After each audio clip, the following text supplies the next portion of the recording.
What's popular, YouTube? Launders here. Another day, another DEEMO. Actually going to do one for real, a VOD review. A lot of people have been asking for those to come back. I was just invited to play a few games of CS by Squeak, Super Mario 64 speedrunner extraordinaire, because he was playing with Ludwig, who has not really played CS2 and played a tiny bit of CSGO. And obviously he's running a Valorant team, has a lot more experience in Valorant. I think he's plat in Valorant, which is a very respectable rank. And they've got a Counter-Strike tournament coming up this weekend, and Squeaks thought, oh, why don't we have launders come in and do some coaching? So we ended up just playing some for fun games, but at the end of the stream I said, if you want, Lud, you could send me the demo from one of the games we played, and then I can like do a demo review and just like email it over. But obviously I'm a content creator, so I thought, how do we get two birds stoned at once? Why don't I just make it a YouTube video?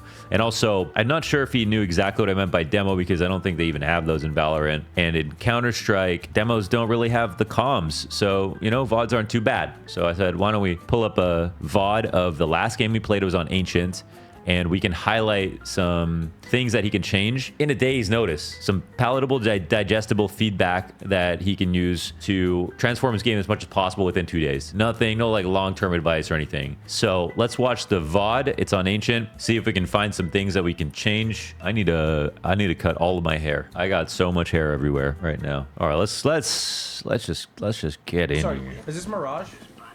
This is Ancient. And we're playing without Squeaks this round. That's okay. So this is mid right here. We can see where they go. Not A. Oh, they're going B.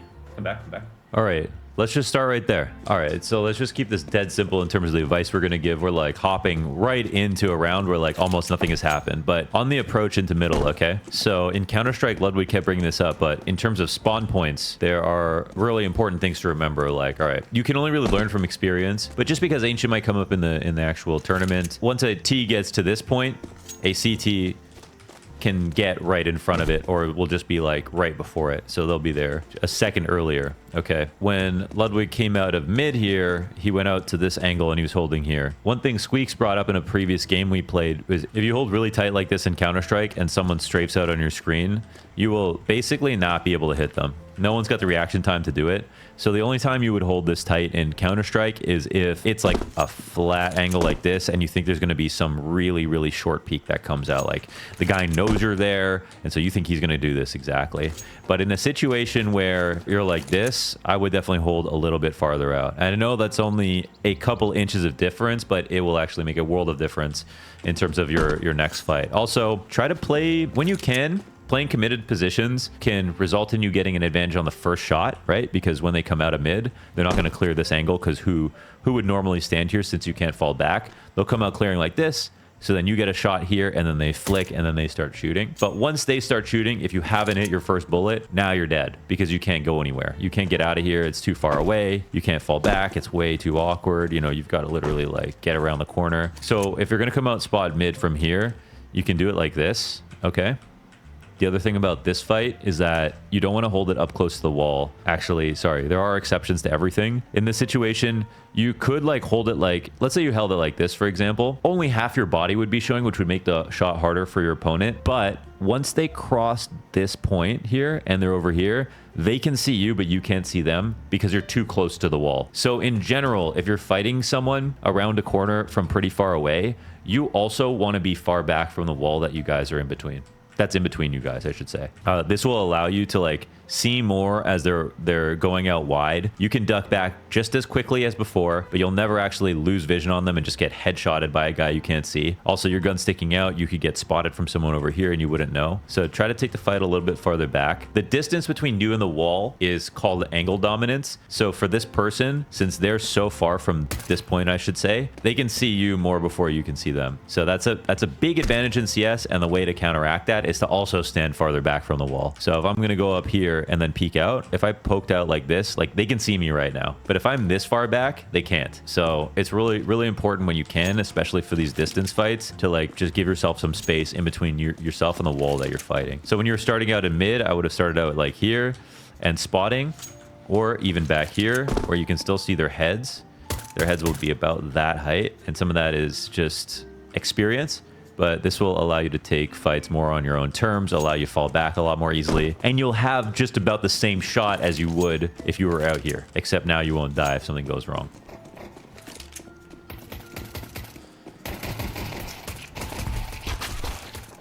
Damn, I got aim punched. Nice.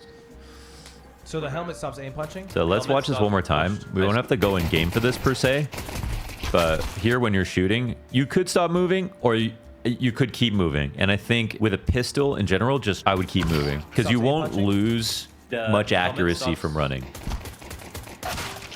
And you're also going to strafe back and forth. And every time you counter strafe, you'll obviously regain your accuracy. All right, so let's see the approach in mid again. So you're looking in the right spot. Obviously, you still don't know exactly where they can come from. And I go all the way down. And this is great that you're holding elbow for me as I do this. And coming up here is also good. Good bursting. Nothing bad to say about this so far. And watching your back is also good, but that's the only guy alive. Speaks is back. I think you just recognized that. In that spot where you peeked again, you've done this sometimes, you walk out. And if they're there and you're holding you and you walk out, you're dead. So there's going to be a handshake agreement sometimes. You both know where each other are. Now it's just time for me to take a proper swing, not worried about the footsteps, and just see if there's someone there. And then if there's no one there and they've fallen back, then you can start walking. It's like a good spot to like kind of cover everything. It's going to be insane. Nice. Thank you. Nice. So that's good. It's like slow motor. This nade is fine. I think for your event, there are some great, better elbow grenades to use. But in general, just get it out as early as possible because sometimes people will just run out mid. I think those things are non-exclusive. It's like a high torque motor. I really like that you're bursting instead of full committing and not crouching and everything. I think those are solid habits that you've already got. I can already see, though, the crosshairs getting a little bit away from you even when bursting. So I think the best way to practice spraying in general is to simply find a wall and take like 10 minutes and just try to make the smallest circle possible. So I'll just show what that, how I would have taken that fight, because there are moments where like nothing's happening. So we're swinging, if you're swinging on elbow, you're swinging like this, okay? I think where you were swinging was sort of like this, and then you were waiting a bit, but it wasn't too tight. It wasn't too tight. The movement wasn't too tight. The sprays weren't too tight, and you could always keep moving a little bit, okay? You can always keep moving a little bit, mindful of headshot angles. And then when you spray on a wall, so let's say this is like about medium distance, your first 7 or so bullets are basically just going to go straight up. In general, they just kind of go straight up. So a good thing to practice is just pulling down. Because even for your bursts, you want to pull down and keep that tight. And if you look back at the VOD where you were shooting, you could see your crosshair going up even a little bit. And you want to pull it down every single time you spray, even if it's only a burst. And then you can get the whole mag to end up in a small circle. And then all of your 30 bullets can go exactly where you want them to go, or like the proper area. You can see there's always going to be a little bit of variance, but even with your small bursts, they will start to go up a little bit. So just keep it tighter. See the difference that makes? If this was the headshot angle, these 2 bullets missed, these ones don't. So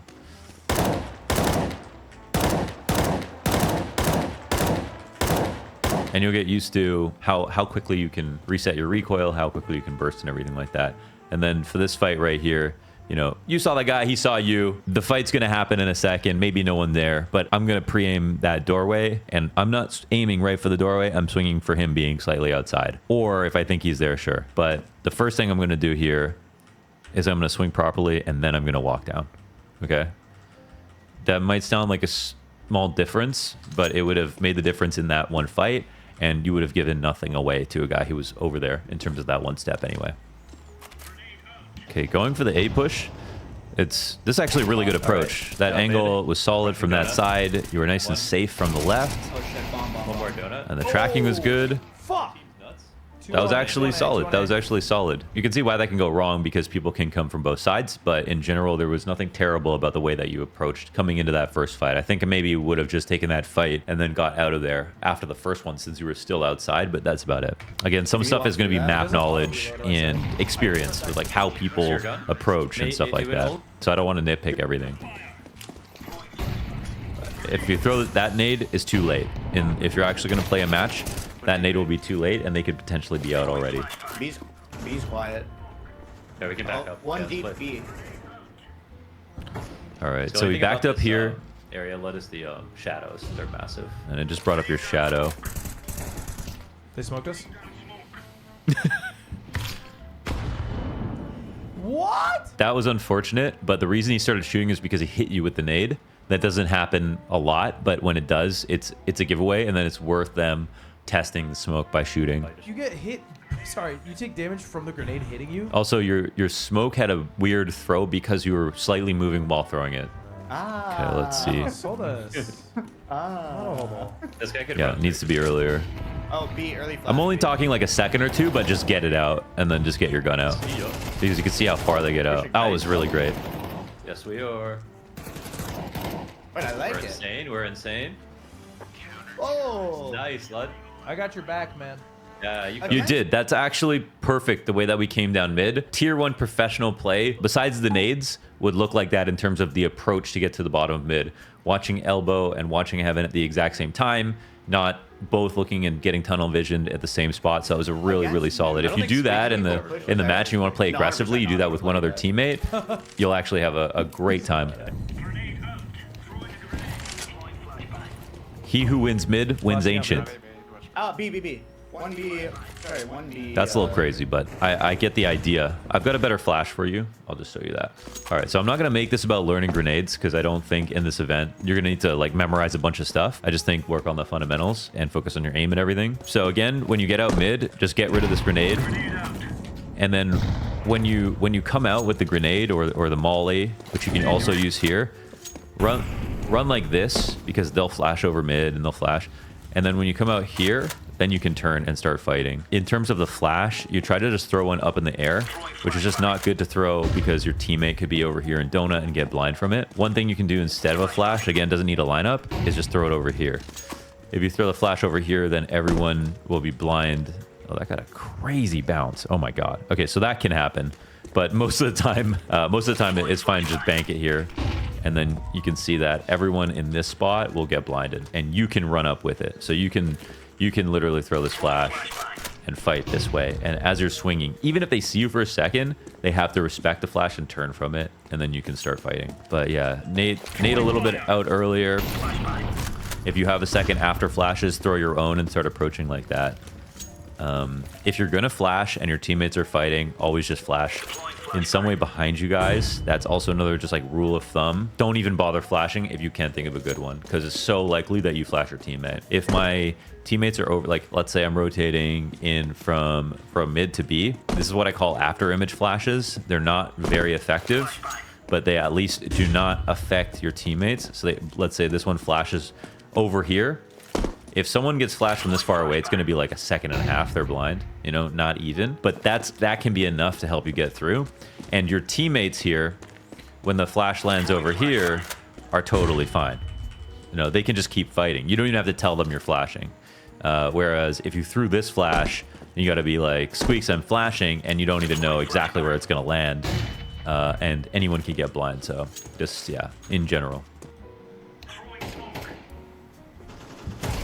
Oh, that's nice patience, man. That was good. Like, I really appreciate that you don't freak out, essentially, because you'll find in so many fights that you have an extra second or two, and some people just shoot way too soon before aiming. I'm actually gonna go play A. No, This is also a great angle. It expires a little bit because someone can approach from that closer angle, but you're very now you can see both sides of it, so you're in a great spot. Like, I really like how you're playing this. I don't have a defuse kit. This is not even doing. I think I cast this one. This is your moment, Ludwig.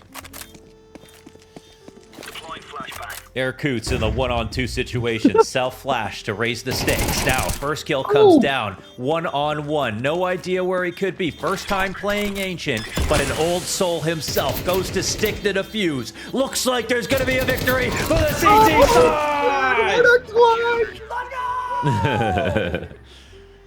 Nice. That was actually so fucking good. Yeah, it was actually Holy super well played. I shit. mean, it was perfect. I have chills. This game easy as dick, man. I wouldn't bother with that. B ramp. You saw how early you could see them before? One's up B. Fuck. Ooh, do you have a better more. gun? Kind of, They yeah. bomb outside A. Yeah, no, shotgun's a little bit weird, but Did he try to make you drink the Kopi loadout? Oh no, I have not.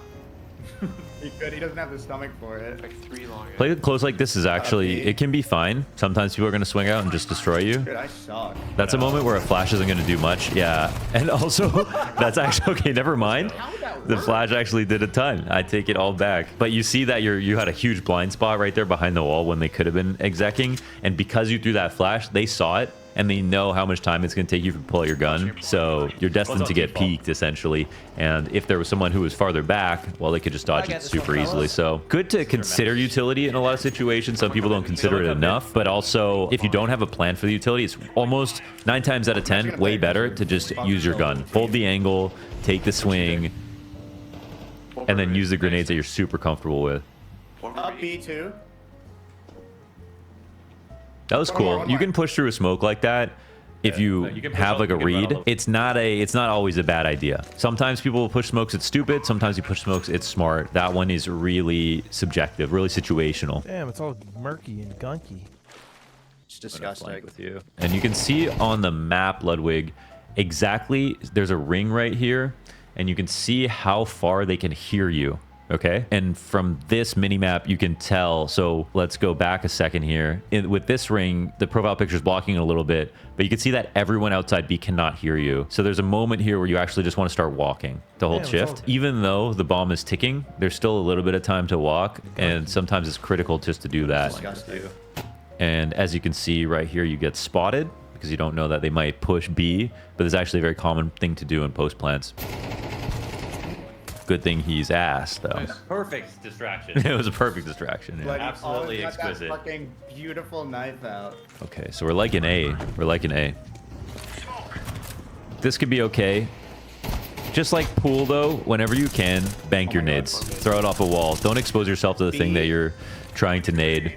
Don't let people see where grenades are coming from when you throw them. Bomb down. Use angles to your advantage. That was excellent. Reposition. If you want to push through A, go for it. Oh, that's solid. That is so solid. This is a great Nobody spot to smoke play, this? especially when you're feeling it. Like it will be bad. Yeah, another great rule of fun that you just sort of follow naturally there is you don't want to take, two fights from the same place. Oh, wait a second. Squeaks gets 4 kills right here. And he knows where to go, trust me. Can you imagine? He Can knows you where to go, but- imagine? Don't! You are such a little fucker. Oh, is it hard mode? Oh! Don't do it! Don't! Dude, you guys are so toxic! Oh my god, there's 5 men. There's Oh, wait, now he gets another, Wait, now he wait, gets wait, another chance. Wait, unless? All right, we're just having a little bit of fun now, so it kind of broke down, but Fuck me. Jesus! you can see how them taking mid control is such a problem when you're on T side trying to take B this way, and how the fights are in their Squeaks is advantage. nading me because we're going to win. I'm not. I'm just trying to nade a gun over here. 1 CT. All right, so yeah, so this walk peak thing.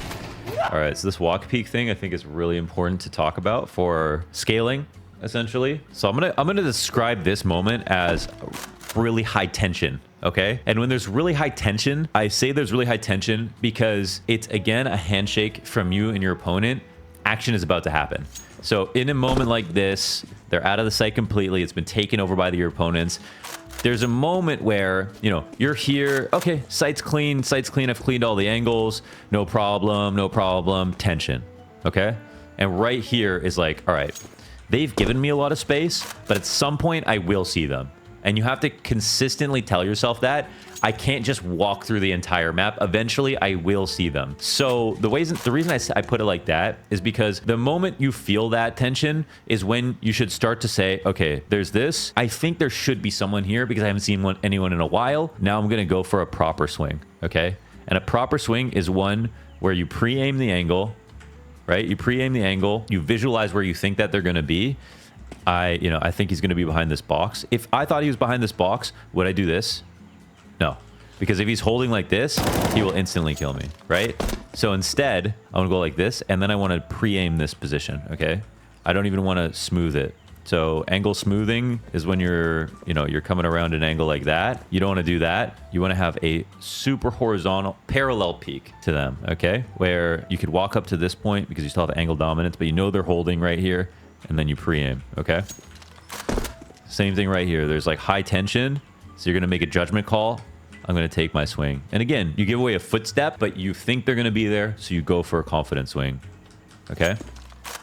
That's what you're going to see, like, you know, at the pro level, people just appear on your screen. Is the reason that they appear on your screen because they were running the whole time? No, the reason is because they decided this is when the fight's going to happen. So suddenly I'm going to swing fast. And then from the other perspective, it's boom, they're like looking right at me. How do they know I was there? That's the sort of thing that you want to tune into. And you want to keep taking those gambles in your head and make those predictions, because then they'll become better and better. But if you keep walking into every fight, then eventually you're not going to build up an inventory of situations where you think a fight's going to happen.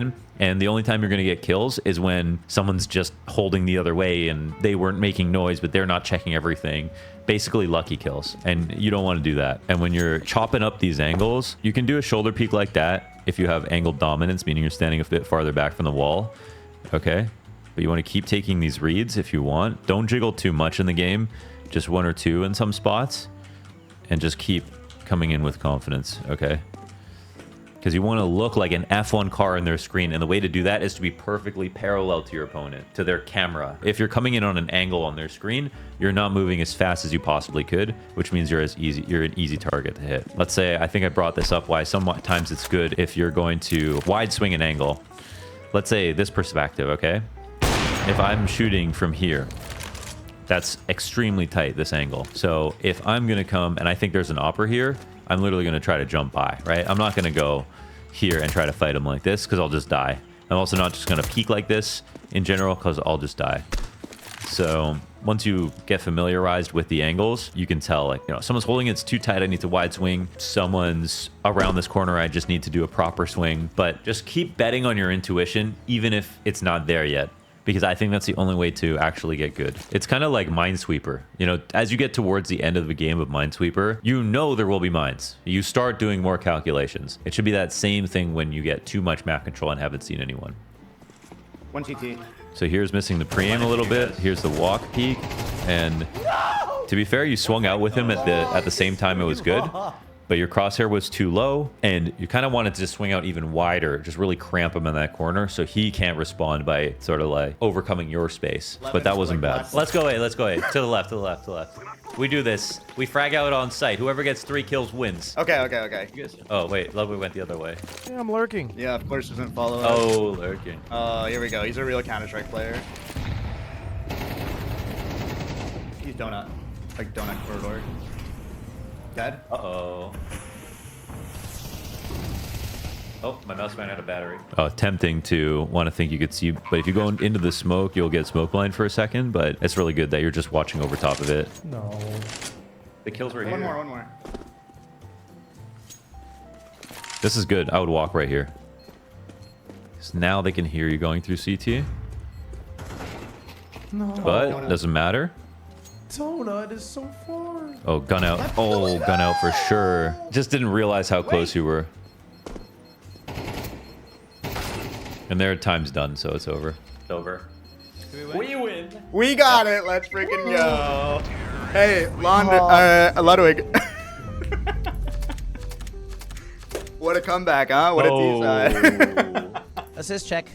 You did this to yourself? No. To be clear, Squeaks did it to me when he shot me in the fucking skull.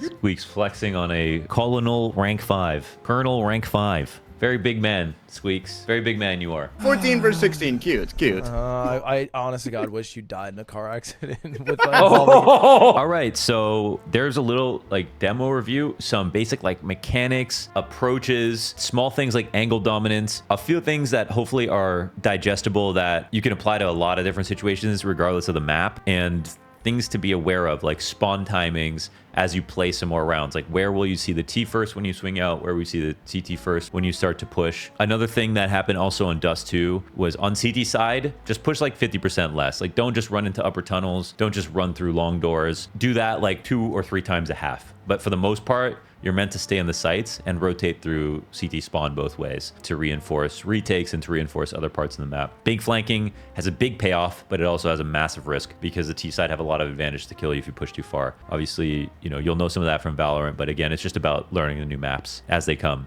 But the confidence is good. The patience when you go for your sprays are really good. You minimize the amount that you want to crouch. I actually think you want to crouch a bit more. I think that's like a Valorant thing that's actually quite good to have in CS, to not crouch too much. People do it too much in CS, but crouching does make your view model smaller. You can incorporate crouching to make yourself harder to hit while you're standing, moving side to side. So staying active essentially is a way that can just make you impossible to be killed. And so you can throw that in a little bit more. I would definitely practice just for like 10 minutes trying to make a spray pattern on the wall with an AK, the M4, and honestly that's it, and just try to make the circle as small as you possibly can in like 10 minutes. That is a really good warm-up for your spray, and that'll help you with bursting as well. Practice from your first 3 bullets, your first 7 bullets, then the larger part of your spray. If the rest of your spray isn't good, don't worry. Stick to like 10 bullets or less, and you can definitely, with your playstyle, get top frag every game. It's really good to see bursting, tapping, strafing while shooting, and everything like that. Oh yeah, and the other thing is, if you don't have a plan for your utility, just don't bother using it, especially flashes, because you could flash your teammate and you know they could have won the round if you didn't blind them. Way better to just have your gun out. Also, when you have your flash in your hand, you are now compromised. So if you're not aware of like what timings there could be when someone's going to peek you, don't even bother with it in general. You don't have to tell someone about a flash if it lands behind them. There are also exceptions to that. But generally speaking, if you want to throw one that's just out of the way, even if it's not that effective, it might help a little bit, but it won't put anyone at risk. That's it. And I hope you keep playing CS2 because it's the love of my life. It's the love of our lives. We love CS2. It was fun to play with you. It was good to see you playing it. All right. Thanks for watching. Code launders, 10% off Acezone's best CS2 headphones on the market, folks. You know where to find them. acezone.io. Appreciate you guys. And remember, you always have enough money for a deagle.